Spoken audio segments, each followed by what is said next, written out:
Welcome, broadcast community, to another episode of Bounce Up Broadcast, where we bring you insights and techniques and tips so that you can boost resilience, results, and revenue. And today I do have my fabulous rockstar co-host with me. I'm Jim Kunkel. MJ, welcome. Laura, welcome. Thank you. And we have Laura Greco with us, who is actually a burnout expert. So we'll dive more into who she works with in a minute. But first, we're going to kick this off with the topic about burnout. So recently, Laura and Jim, I came across a statistic, and I want to make sure I get this right, that said 42% of U.S. women and 35% of U.S. men felt that they were burned out, or if they weren't burned out, or they felt close to being burned out all of 2021. And this is a report from McKinsey and Company. So it makes me wonder, is this in connection with what everybody's talking about right now, the Great Resignation, or is it something that has been leading up because of our lifestyles? So before we even find out about that, what, Laura, is the difference between burnout and stress? Are they the same? Are there differences? Can you help us out here? They are not the same. However, extreme stress can lead to burnout. So you can think of it sort of as a continuum. But burnout is much more pervasive. Burnout is persistent. It doesn't go away easily. It's much more pervasive. It has three classic clinical symptoms. And part of what you were saying with the statistics, it all gets a little bit fuzzy because there's a clinical definition of burnout, and then there's like a societal or culturally how we use the word.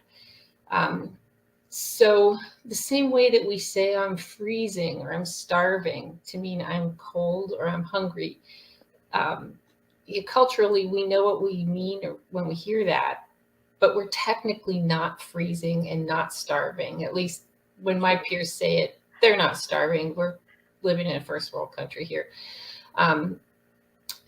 So we use the word burnout kind of to mean an exaggerated, stressful event. Like people come out of a meeting and go, that meeting was so bad, it made me burned out. That's not the clinical definition of burnout. Clinically, burnout has three very consistent symptoms. Okay. One is a sense of emotional exhaustion.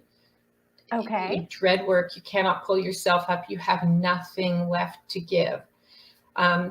Two is the depersonalization and the cynicism. And in medicine, we see that as we don't get to know the patient. It's the liver in room 351. It's not a person there anymore. It's just a work thing. And then number three is that you feel ineffective. You feel like nothing you do makes a difference. Your skills aren't being valued. You don't even have enough time to do what you do well. And you just feel like you're really not making a difference anymore. So those are clinically the three big symptoms. And you may not realize that it's happening to you. It may present as anger, irritability, anxiety, apathy, which are also symptoms of stress. But stress waxes and wanes a little bit more.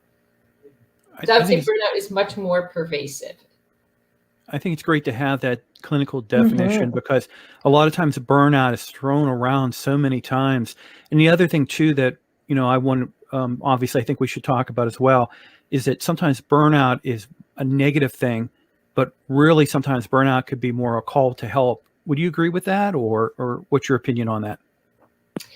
Yeah, if you recognize that you're burned out, it's time to get help. It can be treated, it can be prevented. The quality of work goes down, and in medicine and first responders, it's life and death on the line. And if the quality of your work goes down, it's not just a math mistake on a piece of paper. It's somebody could die. You're more prone to making mistakes. You're more you don't care. You're not as focused on being precise. And no workplace wants a worker who's making mistakes. But you really don't want people to die because you're showing up for work very burned out. And that's not being, I'm taking it from not being in the present. If you're that burned out, your focus isn't in the present, especially somebody who is in the position of either saving a life or helping someone get better through healthcare. Yeah. So with it, and you, Laura, you are a burnout expert. You work with people, your clients are in a very high stress field because you work with physicians and you work with them on a regular basis. And that is one of the industries that does have a high burnout rate. Yeah. What is maybe, because you gave us 3 clinical definitions of symptoms, what would be for anybody who feels that they're going down that path, what would be like the first thing to recognize? It's often you dread going to work, and you maybe can't put your finger on why, but it's just, not again. Like, I'm going to go expose myself to too much work, too little time. I'm not doing a good job. That dread of work is probably the first. People, I don't think, recognize in themselves when they're getting really cynical, but other people may recognize it. And if you hear them, if they share it with you and you can hear them, coworkers, family can help point out. Sometimes family or coworkers just think, oh, you're in a funk. And burnout is way more than being in a funk. So I would say that the dreading, you just have this overwhelming sense of dread about going to work. You dislike everything about it. You feel ineffective. Is it burnout? Is gender? Is that a susceptibility? Men more so than women, or women more so than men? I don't know the full answer to that. I know in medicine, and this, I would guess, relates crosses over in a lot of professions. Women still in our culture take the brunt of running the home and the kids and the scheduling. Even women seem to be the ones responsible for keeping track of everything, who goes where in their head, who eats what, whose birthday is coming up, how do we juggle for Christmas. Women tend to have that responsibility plus their work responsibility, and some women tow 90% of the home life, so they have basically 2 jobs. So women do run a high rate. Some of it is kind of personal, how your relationship is structured, but women do carry a big load. And women tend to display it a little bit differently. Women can be a bit more tearful and a bit more introverted, or like they tune inward and just kind of close up and clam up, whereas men have outward anger more often as a primary symptom. And that's true in depression as well. Men tend to exhibit anger, outward anger, and or risky behaviors like the drinking and the driving too fast. Whereas women tend to cry more, want to sleep more. Sometimes insomnia goes with it, though. Yes. So that's interesting. So you could have a situation where maybe you're thinking someone is burned out, they could be depressed, or vice versa. So you really need to ask a lot of questions of someone you're observing to try to figure out exactly what's going on with them. Yeah. There's so much that kind of comes together. And notice too, a change, somebody who is usually upbeat and then suddenly, or not even suddenly, maybe slowly, they start losing that. They start losing that upbeat personality, digging in to see what is causing the change before they get too far off. And it is often kind of a slow progression, and the negativity blossoms and everyone around picks up on the negativity and notices the negativity. So it sounds like, have you ever heard the story of frog soup, where if you throw a frog into boiling water, it jumps out? But if you throw a frog into a low simmer and slowly turn up the heat, it becomes frog soup. That's what I'm hearing with burnout. It just goes down a path. It doesn't happen like overnight. It happens Right. over a period of time. Yeah, it's over time, and initially you may not realize, hey, these are signs of burnout. You just feel bad and keep plugging along. You may realize what it is at some point, and you just don't feel like you have the energy to deal with it. You think it's hopeless. There's nothing I can do. Why bother? I don't have the energy to do my job and try to take care of myself. So a lot of people hit a wall. In physicians, the suicide rate is high. First responders are really prone to burnout. And some of the same factors are at play. The complete unpredictability of your shift, like the hospital workers, the field paramedics, firemen, police. You start your shift, you don't really know what's going to come through the door. Especially in like the ER and the ICUs. Then you've got the rotating shifts. So you're not always well rested. You've got the long shifts. Your physicians sometimes do a 24-hour shift. Sometimes paramedics may as well. There's no time for restoring your body on a 24-hour shift. And you're kind of always on and ready for whatever comes in.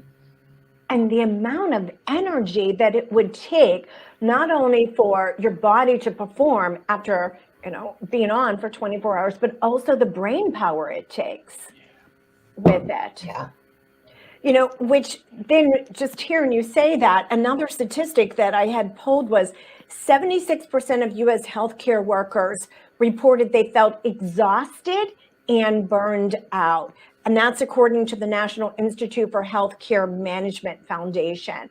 So it makes sense for what you're talking about, what you're sharing with us. Now, you've mentioned physicians and healthcare workers and first responders. Who else is at risk for burnout? Anyone who feels that what they're expected to do exceeds the resources, whether it's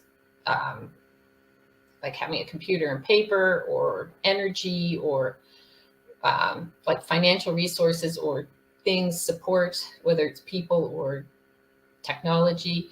If you feel like your job requires more than what you have to be able to do it, and the ongoing day-to-day, it doesn't get better. So teachers and executives run a high risk. Dentists run a high risk. Some school districts, think of teachers. Some school districts have a lot of resources and are well staffed, and they still can have burnout. But think of a district that is not well funded and does not have basic safety on the streets or in the school. Their risk is going to be higher. Yeah, I could also see some of the trades too. If you've got long distance truck drivers, you've got air traffic controllers, you've got people in certain mission critical areas, the military, for example, and those when you're dealing with burnout, that can be devastating and deadly. Yeah, and they don't feel like they have the ability to make a change. They realize something needs to be done, but whether it's bureaucracy or lack of finances, they are sort of helpless. Their hands are kind of tied. Taken out of control. Coming up with the resources is out of their control. I mean, when you were talking about teachers, I'm thinking about one school psychologist in a underserved area, and she has a big workload of people, kids she needs to see, and she doesn't even have an office. So she's looking for a space every single day in order to test kids, to talk to kids. And she talks about being burned out. So it's coming back to, it's taken out of her control. She doesn't have the resources. So when you're mentioning those, it fits into exactly what you're talking about. Everything she's dealing with fits into what you're talking about. Yeah, because she needs to create a safe space for the child. She needs to create, if it's testing, a quiet enough space. And she doesn't know where that space is each day. That is stressful. That is definitely, and as you mentioned, stressful. She says every single day she goes into work, she is stressed. I know. So that stress, which then would be exaggerated stress. Is that what you would say first? And then it leads to burnout? Like, how does it actually go in order? Or what is the path? Am I asking the correct question? Probably, and I don't know the exact order. Okay. Because it depends on each person. We each have a different threshold. Oh. We each, like our resilience, our day-to-day ability to manage stress fluctuates. It depends on what we eat, what people we've been around, have we gotten enough sleep. So self-care is a huge part of managing stress and also preventing and treating burnout. And self-care is body, mind, and spirit, the way I look at it. Okay. Body is basic hygiene, eating nutritious foods, getting enough sleep, and getting enough movement and activity. Self-care for your mind is we need both mental stimulation and mental relaxation. We need laughter. We need time with friends. And then spirit is, like, who's your tribe? What's your purpose? What do you feel connected to? How do you replenish that? Do you have time for hobbies? Do you make time for hobbies? What's your source of joy? Those three components are how I look at self-care. And when you run out of time, one of the first things Americans cut, the first two things we cut, is either sleep and or exercise. And those are two basic legs of self-care right there. And then you don't make time for your friends and your hobbies as much when you're feeling stressed. So I would say, back to the order it goes, it depends, because we each day of the week, think about it, you feel more rested some days. It depends what you ate. If you eat a bunch of crappy food, you're going to feel like crap. It affects your mood, it affects your patience, your tolerance. So if I've had a good week where I'm taking care of my physical body, I'm going to have a little more resilience in the next couple days than if I'm run down. Which makes sense. We had a certified health coach, I had to make sure I get it right, a couple of weeks ago. And one of the things that she had mentioned was to eat more nutritious, to get those greens in earlier in the day. So, front loading your nutrition so that you have it going for the rest of the day. And then you're mentioning it again. It makes you want a salad, right? Yes, that darn salad that sometimes I feel like I am a salad, And I had mentioned that I had never really thought about how important, or how to look at food as fuel, as energy, rather than just putting something in my mouth because I'm hungry. And you've mentioned it several times already. So let's look at a standard American breakfast is toast or cereal or a muffin, a bagel, something very simple, processed carbohydrates that is gone soon after you eat it. Like, it doesn't stick to you. It turns into glucose once you absorb it, and then poof, gone. Whereas something with protein or fat, or the combination, stays around longer, and fiber. So really, like, a muffin isn't a great breakfast. You should eat pot roast or eat something with protein. Like, really, our dinner should be way up earlier in the day. We should be having protein with healthy fats, whether it's a salad with meat or eggs or tofu on it. That can be a much better breakfast and sustain us and give us more fuel for the whole day than that bagel and coffee. And yet that's what so many people eat day after day after day. And then we wonder why we're either stressed or burned out, because or crashing and hangry. Yeah. Yes, we're actually doing it to ourselves if we are starting the day that way. Yeah. And we typically know what we're doing to ourselves. That's the irony there, MJ. But it's a habit. Seriously, it's a habit. that is reinforced over. Look what the bagel stores sell. Look what the cart at work sells, coffee and muffins. It's the easiest path, and it's also the one ingrained in our brain. So it's the easiest to go to. We're on autopilot doing it. So true. So going back a little bit, you've mentioned a lot of things here with how did you say it? Mind, body, spirit here. Mm-hmm. So we're humans. And sometimes it takes us a while to actually dig down and make changes.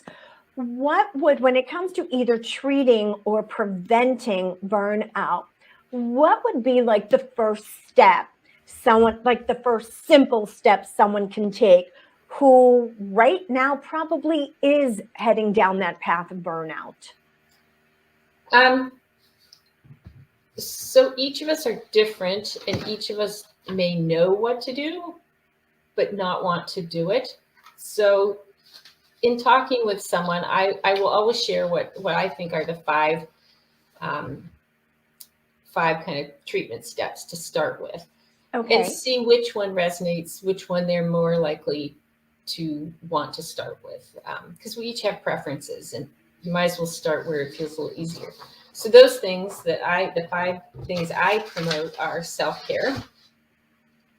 Can I stop you there for a second? Yeah. Okay, first, just so our audience knows, Laura is a certified wellness coach. So, and on top of it, she is an RN and she is a burnout expert. So she's coming with experience to give us this. Okay, you say self-care. Self-care is so huge. Like, can you break that down? Well, I go back to the body, mind, and spirit. Okay.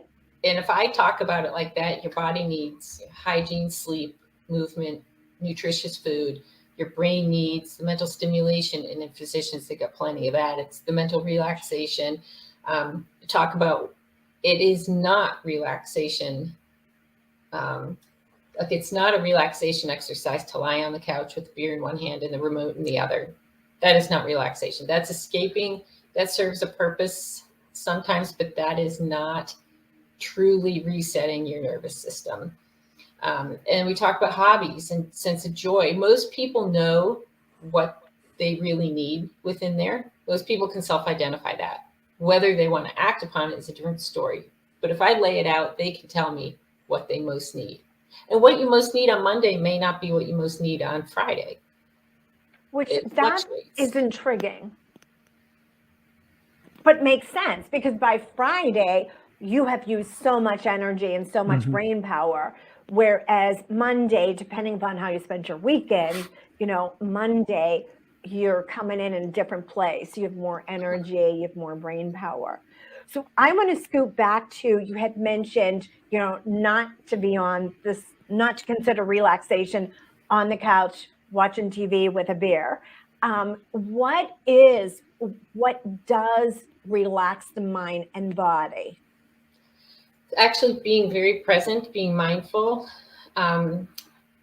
going for a walk in nature can. We've all got different preferences, but spending time with friends, doing something where your brain is engaged. So a hobby, because you have to focus on that, and you can get kind of lost doing it. And then you reset when your brain is all focused on that one thing. A relaxation exercise, meditation can, is spacing out with the beer and the remote, watching TV can be a great segue into a more productive part of the evening. So I'm not saying don't ever do it. That is not a solution though.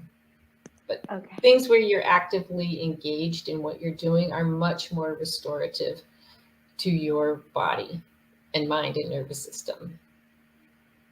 Okay, thank you. Thank you for expanding on that topic there. Okay. So sure, I'll rush all around and rein me in.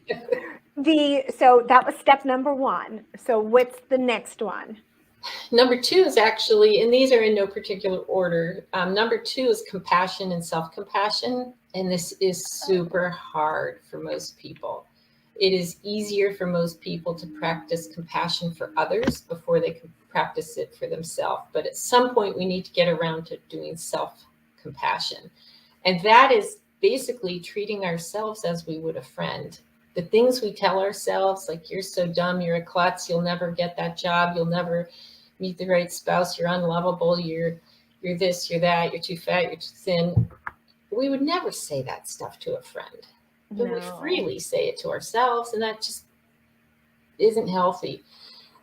So self-compassion would be treating yourself with gentleness and kindness, acknowledging this is hard. I'm doing the best I can. What do I need right now? Maybe I need a nap. Maybe I need nutritious food. Maybe I need a break and just to step outside and be in nature for 5 minutes. Maybe I need to dance to my favorite song. So self-compassion is hard, but it changes so much. And it's a slow process working on that. And there are great resources for it. But that would be number 2. That one I can definitely identify with. I mean, we had Jim, Laura and I meet every Monday. We do an accountability meeting every Monday. And yesterday it was me being aware of, I was not really down on myself, but I was not giving myself awareness for everything that has happened over the last 5 years. Because I was saying about, I still didn't finish this. I still didn't finish this. And Laura said, well, wait a second, realize what you have been through in the last, 4 years alone, the multiple surgeries, the 2 diagnoses, so it was, all the treatment that came with it. And when I thought about that, and what's crazy is today, a photo came up in my Facebook memories, and I was like, oh my goodness. And it was for a year ago, this time in 2018. And I thought, I was a year out of 15 months of chemo.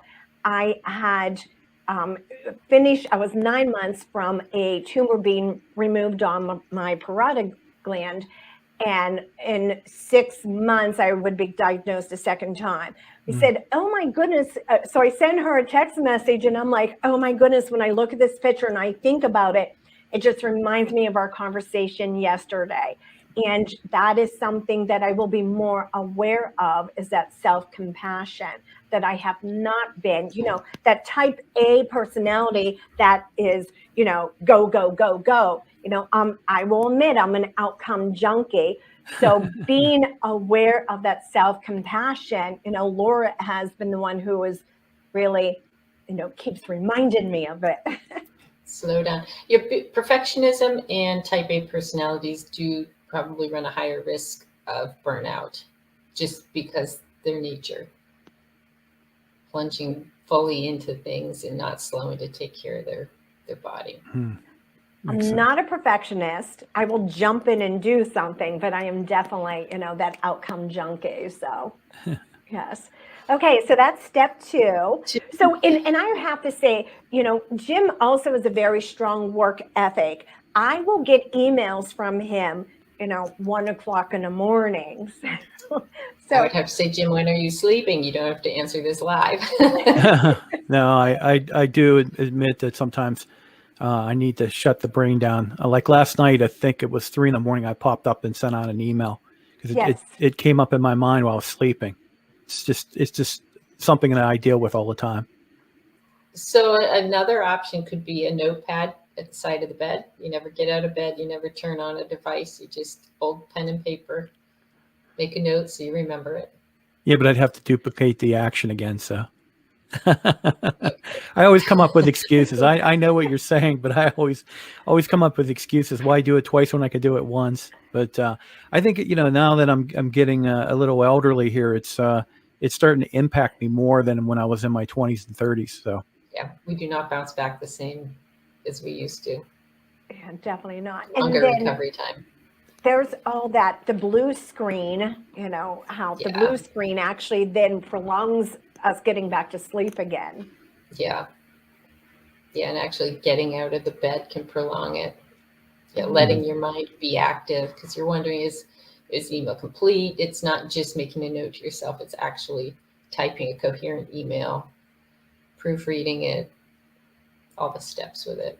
Yeah, you lay back down and you're trying to re-engage back into the good sleep, and you've already interrupted it. So Okay, so that was 2. Number 3 is having a sense of joy outside of work. And watching residents, the physicians in training, they don't have much time to themselves, and they don't have time for hobbies. A lot of us don't make time for our hobbies anymore. So ask yourself, what brings me joy? And am I doing it on a semi-regular basis? So having a source of joy outside of work would be number 3. Number 4 could be practicing mindfulness. And that, we can't be mindful 24/7. We wouldn't get much done. But little periods during the day, just pause for a moment or two. Like right now, we're all sitting in a chair. Just pause and listen. Use as many senses as you can. So listen to the sounds in your room. Feel the chair under you. Maybe touch the fabric of your pants. You feel the floor under your feet. Is there a breeze, a temperature, a fragrance in the room? Just tune in and be very present to where you are. Brushing your teeth is a great one to practice mindfulness with. You could taste the toothpaste, feel the foam, see it go down the sink, hear the water, see the water, feel the water. There's a lot going on if you tune in, but so many times we multitask and plan the day and are half getting dressed while we're brushing our teeth and opening the blinds and making the bed. Just pause and do that one thing as a solo activity. It gives closure to the brain, as well as just you're doing the one thing and your nervous system can kind of slow down. But our brain loves closure. Okay, that's what I wanted to. Could you expand on that? What do you mean our brain loves closure? Our brain gets closure. So if we're multitasking,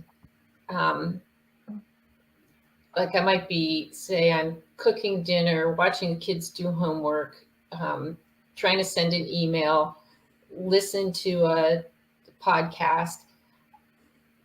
The homework might be done, but I'm still not done with all the other things. So I just kind of keep moving along, and then I pick up something else I'm doing at the same time. I never really have the sense of, oh, that is done. Like vacuuming or ironing is so easy to multitask while you're doing it. But if you pay attention, or mowing the grass, you can see, when you started, and you can see exactly when you're done. File is shut, filed away. Nobody has to think about that anymore because you can tell you're done. Whereas if you're doing a lot of different things at once, did I finish that? I've got to remember to go back. I've got one more step in that, but I'm doing this, and then I'm going to start this. And oh, now I can't remember, what did I do back there? It's like if you had a million files open on your desk. You're not really sure what's going on. But if you can close each one, you can instantly see. Your brain loves to know that something's finished. So if you finish one thing, and brushing your teeth is not the most consequential thing you're going to do today, but it can be a source of closure. It can be a mindfulness activity. It can be a beautiful thing. Challenge you to brush your teeth now without thinking about that. Or without listening to a podcast. Yeah. And we do that. But we don't have to always do that, is the choice we could make. And that's what a choice. It's up to us to make the choice to make changes. Yeah. And then the last one is check your mindset. There's so much junk going on in our heads. We are so focused on the negative. Just keep a check on the self-talk. Are you looking for good, or are you looking for bad? Because your brain also wants to make you right. So if you're looking for the world as a scary, fearful, bad place, evil things happen out there, your brain's going to notice those things. Whereas if you're looking for good or beauty or joy, your brain is going to want to find that because it wants to make you be right. So shift what you're looking at. You can look at everything that went wrong, or you can look at what went right. And again, it's a choice that we can make. But the Yes. whole mindset thing is another one. So you're going to work, you're feeling burned out. Overall, you feel like the day was a failure. Can you zoom into one small thing that you felt good about? Can you zoom into one person-to-person interaction and have made eye contact, or have tried to help them, or made the world a slightly better place for someone? Kind of shrink it down and look for the good. Mm-hmm. So I would say those are the 5 things I start with. Okay, which makes sense. And I wanted to spin off of the last one, look for the good. Whenever I work with any of my clients, when we start a meeting, the first thing we do is we go around the room and state, what is one good thing? What's your good news? What happened last week that was good news? And though I want them to say something professionally, because I'm there on a professional basis, I do say, if you want to say something that was good that happened personally, go ahead and say it, because if it makes you feel good, it's going to make you feel good professionally, because one impacts the other. Absolutely, especially now that so many people are working from home. Yes. Personal bleeds into professional, professional bleeds into personal. You're right. If it's a personal thing that makes you feel good, that still is putting on the good glasses to look through. And Jim had mentioned, when we were talking about industries, 2 of the clients I have worked with, one was in logistics, and logistics has been through so much over the last few years. And then the other one is an international travel company. And the one year, one of the winters I was working with them, we had such major storms. They worked with a lot of corporate clients. So they had clients who were stranded all the time. They were stressed beyond belief, because they constantly had someone calling them, and they were 24/7. So their clients had their phone number. So if they were stranded at 11 o'clock at night, they were getting a phone call. Yeah. So crazy with that. So what is, with this great resignation, and we're finding that, it isn't only on an individual or, a worker employee. It isn't on them to only look at burnout. Workplace Wellbeing Expert. I wanted to make sure I get her title right. Jennifer Moss. She's also the author of the recent book, The Burnout Epidemic. She says that it's very expensive for employees to keep up with the amount of people who are quitting. And now, because it's a bottom line issue, they're jumping on board. So what, as an organization, can they do to help, prevent or treat burnout? Organizationally, so good point to clarify, there's 2 sources of burnout. One is personal, and that's primarily what I deal with. The other is organizational, and that would be like your scheduling, your resources. Do you feel heard is a big one. Employers, leaders need to learn how to listen. And for many, that is going to involve emotional intelligence training. But they really need to be able to listen. Feeling heard and supported by your manager is the #1 reason why people will stay in a job. And even if you can't solve all the problems, at least you can hear them and empathize with it. But is it a staffing problem that can be solved, not by the employee, but higher up? And higher up has to really, from the top down, has to have buy-in that we are going to support our employees and prevent burnout. Rather than thinking of the chew them up, spit them out mentality. Work harder with less. Yeah. That doesn't get us anywhere. I was in an industry like that, and that's exactly what the turnover for salespeople was extremely high, because they had that mentality. chew them up, spit them out. What have you done for me lately? And I think with the upside to this great resignation is for employers to understand that, they do have to support, they do have to hear, they have to listen. Yeah. So that's the upside to this. So with it, so you're suggesting emotional intelligence training. What other resources could somebody who is in a management position, are there books that you could recommend? No, not off the top of my head, because that is not my primary place of going. A couple things that the research has been showing is if you have a friend at work, you are that much more likely to enjoy your workplace and be engaged in a productive employee. So some companies went hog wild trying to force like employee gatherings and get-togethers. That can backfire. People don't want to be told they have to be friends with people at work, but giving people the opportunity to become friends and get to know their coworkers can go a long way toward building that trust, because sometimes there's no trust in a company. So allowing people opportunities to get to know each other can be helpful. Sometimes something as simple as shifting your work hours. Does everyone need to be there 9 to 5? Maybe a simple 1 or 2 hour shift. Yeah, maybe you want everyone there between noon and 3, but beyond that, how much flex can you give them? Because everyone has something going on in their life. Especially today. Yeah. Yes. Yeah, whether you're homeschooling, caring for mom or dad, you've got Right. other stuff going on, and you want to be a good employee, but you also want to be a good son or daughter, a good parent. Yes. And I think, at least with the companies that I've been working with, they believe family comes first. They're not putting their employees in the position where they have to choose. I think that's a better way of putting it. They have to choose family or the company. That is smart.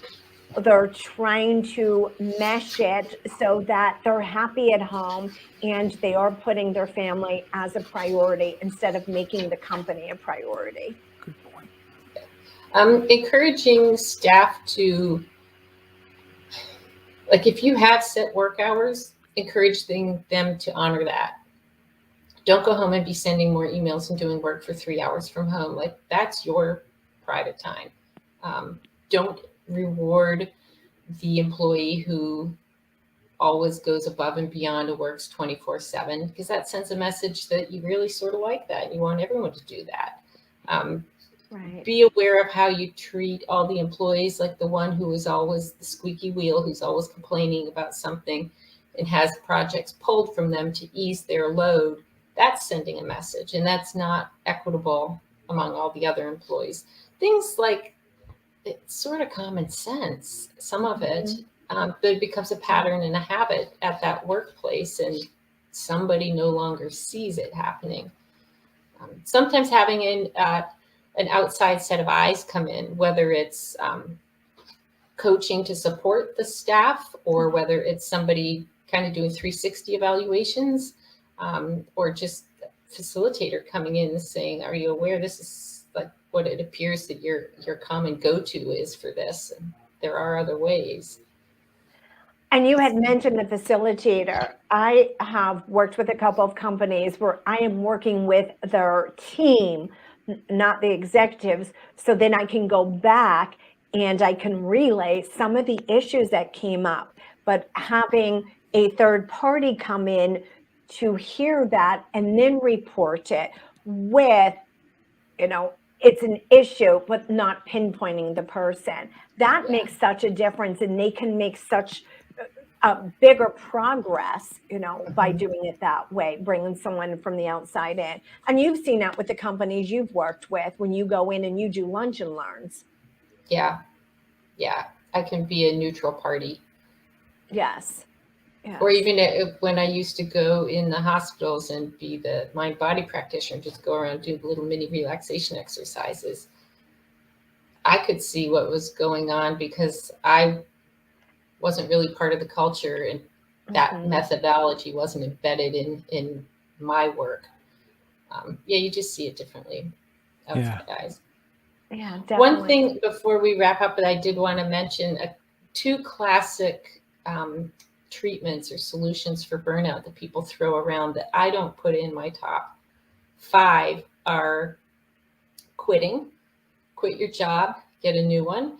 And I don't, because you fall into the grass is greener a lot of times. If you haven't done the inner work, you're taking the same you and just putting it in a new situation that is possibly got the same problems. It definitely has their own new set of issues. If you haven't changed you, nothing else is really going to change. So in a matter of time, the same issues are going to creep up and you're going to have the same burnout response. And the other one is, take a vacation. You just need a vacation. A vacation can be good if you use it as the beginning of a reboot, but a lot of us don't take vacations well because we take our phone and our laptop. And we don't have long enough vacations in this country generally to really unwind. And again, though, you relax on vacation, but that has not become a lifestyle change. You come back to work and go to your work mode. So those two are sort of temporary Band-Aid type things that you're really not solving the real problem. The real problem is you don't have a sense of joy anymore. You haven't taken care of your body. You haven't done the mindset work. So I do not throw those two in the top solutions. Now, yes, sometimes a vacation is a great way to kick off some self-care. And yes, sometimes you do thrive if you change jobs, whether it's careers or just a new company in the same field. But they're not the be all end all that some people throw them around to be. Makes sense. It definitely does. Okay.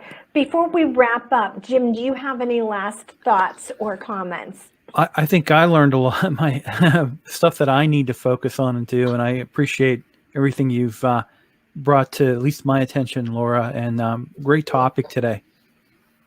Very prevalent, very timely. Yeah, very timely. Yes, definitely. So, Laura, how can someone reach out to you? How can someone get a hold of you? Email is probably best. I don't do a whole lot on social media, but Laura@youbloomwellness.com. The YOU for the U. An easy way to get some of these tips is my book, Wellness Made Simple. That is written under Laura Crooks, though, not Laura Greco. But that's available on Amazon. I do have a newsletter. If you go to my website, youbloomwellness.com, you can sign up for that. And it has great tips in it about self-wellness. So yeah, It's all about living well, mind, body, and spirit. All right. And Jim, how can our audience members get a hold of you? Well, the best way is to follow me on LinkedIn. And if you can, watch my broadcast every Wednesday at noon Eastern Standard Time. The series is called Build Out. Really appreciate you becoming a viewer and following me on social media, pretty much all the platforms out there. MJ, how about you? And the same. I am on all the social platforms. Follow me on LinkedIn. The Bounce Up broadcast is every Thursday at noon Eastern Standard Time. And I wanted to make sure, and you can connect with me at MJ Calloway, and I have a weekly newsletter also that gives you tips on how to have a bounce up business and a bounce up life. So I do want to say thank you so much to Laura for sharing all that wisdom, knowledge, and actually steps that we can take, we can immediately implement. So thank you so much for being our guest today. Thank you. I appreciate being on. And I wanted to say thank you to Jim. He is the producer of Bounce Up Broadcast. So he does all of the behind the scenes for me, and I truly appreciate Kudos him. to Jim. Oh, thank you. Thank you very much, MJ. Thank you, Laura. Yes. And until we meet again, remember to have a bounce up day. Goodbye. Thanks. Bye.